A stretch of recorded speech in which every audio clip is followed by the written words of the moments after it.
High on a hill above Big Texas Valley near Rome, Georgia, sits a little piece of American chestnut history imported from Pennsylvania. That's a lot of places, but they all play a role in the story of Dr. Matt Mumber's chestnut log cabin at Many Streams Ranch, a retreat center founded in 2004. Hi, I'm Martin Cipollini with the Georgia chapter of the American Chestnut Foundation.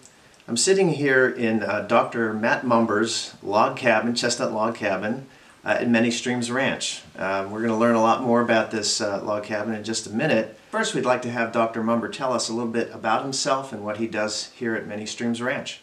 Dr. Mumber? Yeah, thanks for coming up today. So, we purchased the ranch in 1999 and gradually built it up as a retreat center, and so this cabin is really kind of the main meeting room that we use during retreats. And we also, once we started doing it for retreats, we donate the use of it to Cancer Navigators to do those retreats. We also started renting it out on VRBO just to kind of make it more financially feasible. So sure. That's the main way this is used nowadays. Mm-hmm. So outside groups can rent the property then? Yes. Yes. Yep, and they can use the chestnut log cabin as part of the use of the property. Yeah. So tell us a little bit about the history of this building and how it came to be here on this property and how you reconstructed it and all that. Yeah, so I was kind of, back when Laura and I first started having children, we were visiting some friends and family up in Pennsylvania, and I looked in the classified ads, as I was kind of want to do back then more, and I noticed that there was a log cabin for sale, and I thought it might be up in Lancaster because we lived like near Amish country. And sure enough, it was in my hometown of Camp Hill, Pennsylvania, and never knew it was there. And so we went down and visited it, and basically they just wanted it moved, really. They just wanted somebody to come and take it away. And so we came inside of it and just were like, wow, I just cannot believe how beautiful this is. And so my friends and family got together and tore it, took it down, and brought it here, and it sat in a pile on this property for maybe a year or two. And we had occasionally have friends and family up here as well to have like little barbecues or just hang out. And one night we were sitting around the fire, and one of our friends came back and had this pretty good sized log, and he put it on the fire, and we were all kind of looking at it. It smelled a little different, it looked a little different, and I was like, where'd you get that? And he was like, oh, I got it from that huge wood pile over there. I was like,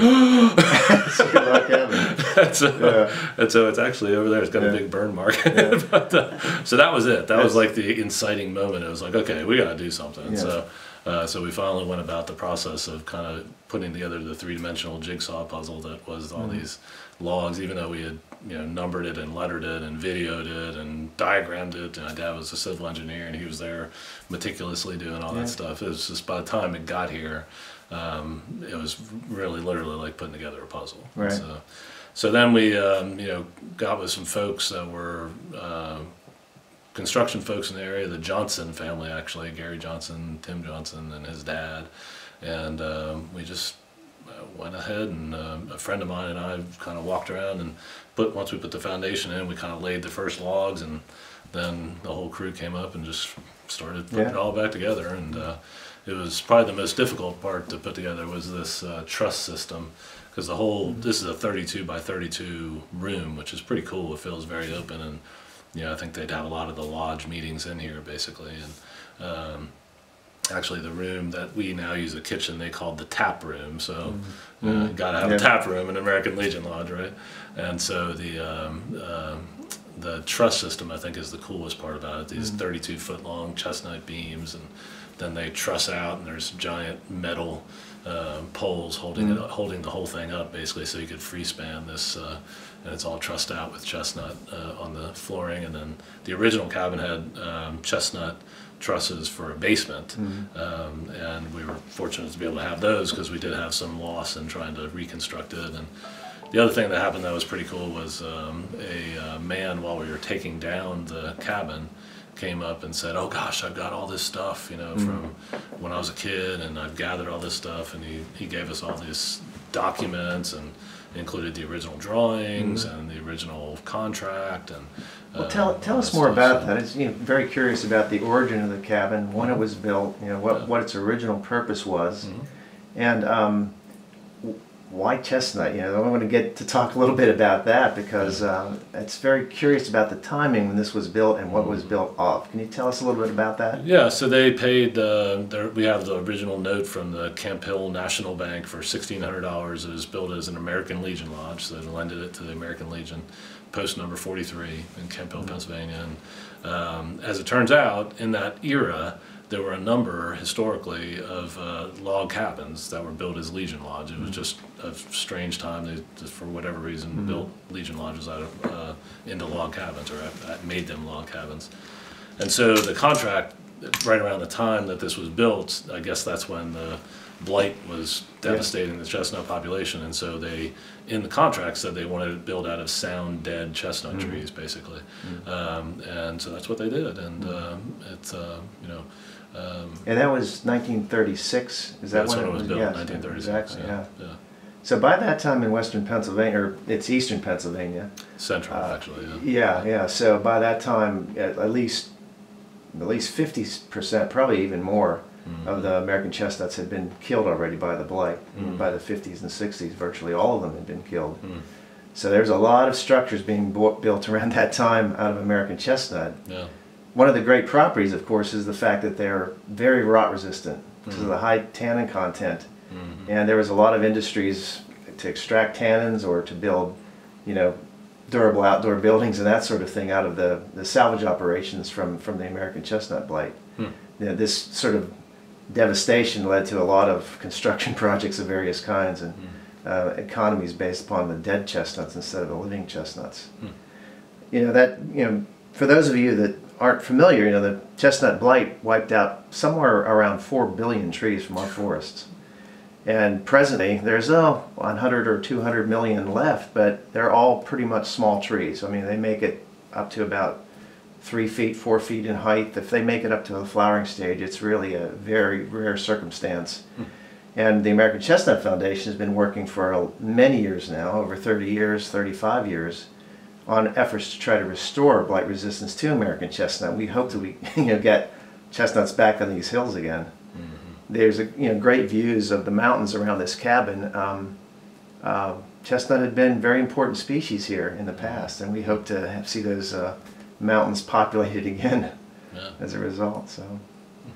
So it was an American Legion Hall for what, 60 years more? Yeah. More than that? Yeah. And but you converted it into a retreat center here. So very curious to see how, the various things you had to do to convert it from a Legion Hall with, like you said, a tap room in the back and that sort of thing, into a retreat center. So can we take a little tour? Yeah, let's do it. All right, great. Yeah, so this is kind of one of my favorite walls here, actually. Just the way the color of the logs really shows off the color of the logs, just the way the light hits it.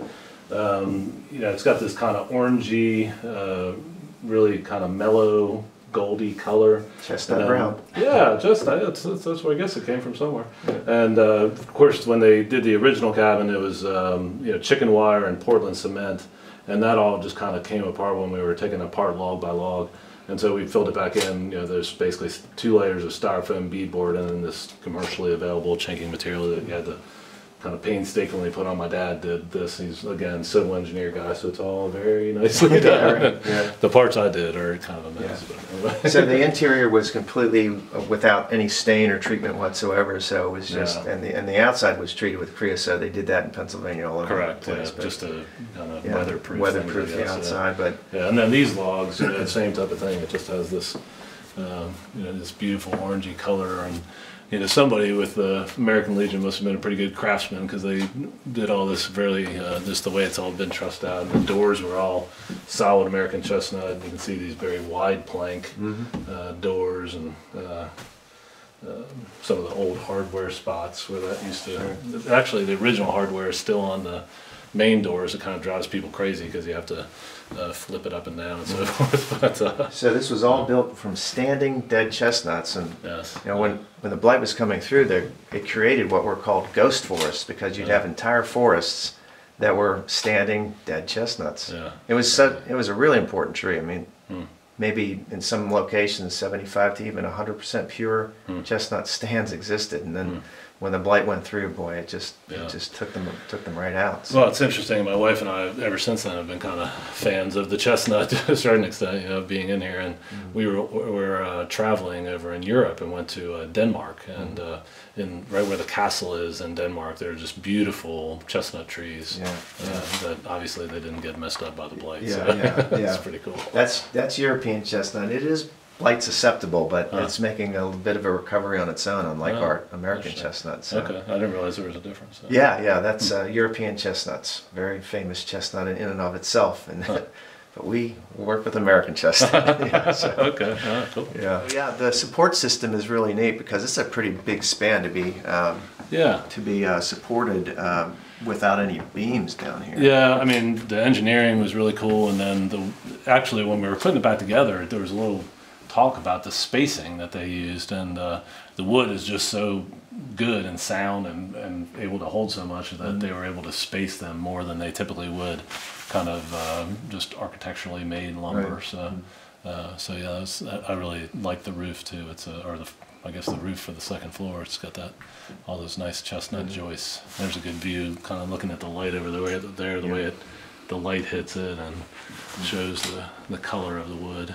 So this used to be kind of where the kitchen was. This wasn't here in the original building. So this is where they created a little pass-through, again, out of, this is American chestnut. This is a framed in that we did afterwards. And this, I think we nailed it shut finally because kids kept crawling through it. But basically you used to, I think it was up a little higher, but this is where they would serve food to the vets and whatever, they'd bring stuff through this way. And so this room used to be the kitchen, and we turned this into the bedroom. This is the original, the note I was talking about, the $1,600 note in January 26, 1937. That was when they paid it off, so they got the receipt to make sure everybody knew it. And then this is the original architectural drawings of how they were going to do it on the bottom there. Yeah, so this actually originally there was no staircase leading upstairs. There was more attic space. There was like a pull down, and there was a basement that went down this way. And so the joists of the main floor were made out of chestnut, and they had this. They painted the downstairs this really crazy looking sky blue, you know, all over the place. So you'd go down there and it was kind of, you know, this sky blue basement. And so the chestnut logs that we got that were trusses for the floor had this sky blue on them. So we kind of scraped that off, and it came off really nicely, and the wood looked great underneath of it. So we used that where we had to remake things that weren't there. Like, for example, this staircase was not originally there, and so we just kind of used the chestnut where we could to make it as chestnutty all over the place as possible. So I'll show you upstairs. The coolest thing upstairs is the truss system.